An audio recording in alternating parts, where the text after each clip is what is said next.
Guess it was all too tempting for the ABC, all those clicks and a captive audience, because people have been switching off the ABC in droves. And you wrote in your piece this week, and I quote, "To so shamelessly hijack the occasion showed an appalling lack of judgment, if not deliberate manipulation, and requires an unreserved apology from the ABC board and management." Now, we just sort of mentioned it here, but it's worth pointing out the ABC are chasing clicks. Now, that's a commercial behaviour. The ABC doesn't have to worry about clicks because they're actually publicly funded. So the question becomes, if the ABC can't honour its charter and it's interested in gaining the ratings, should we perhaps defund them and let them act like a commercial network?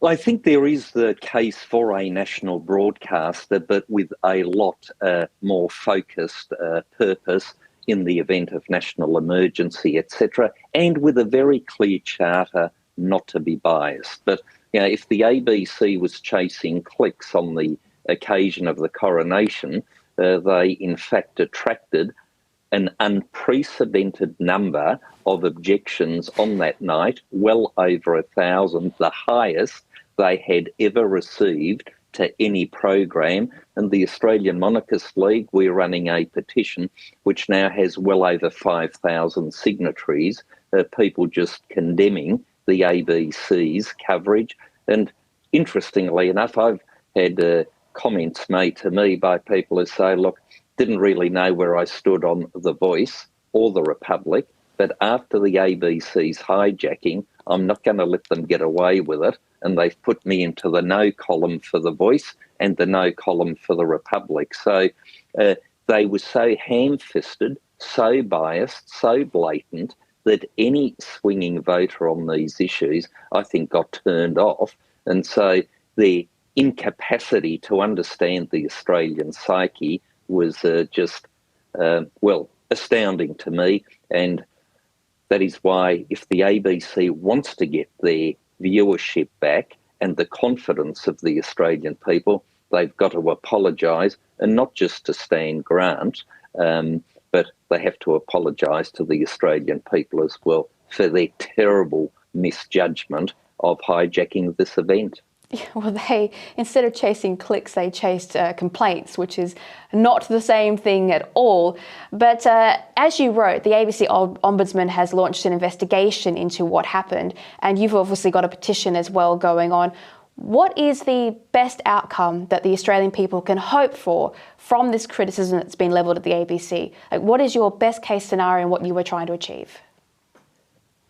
Hopefully a wholesale change in the culture of the ABC. The problem is the coronation is a once-in-a-lifetime event. There is no way that they can undo the damage. It is there for all time.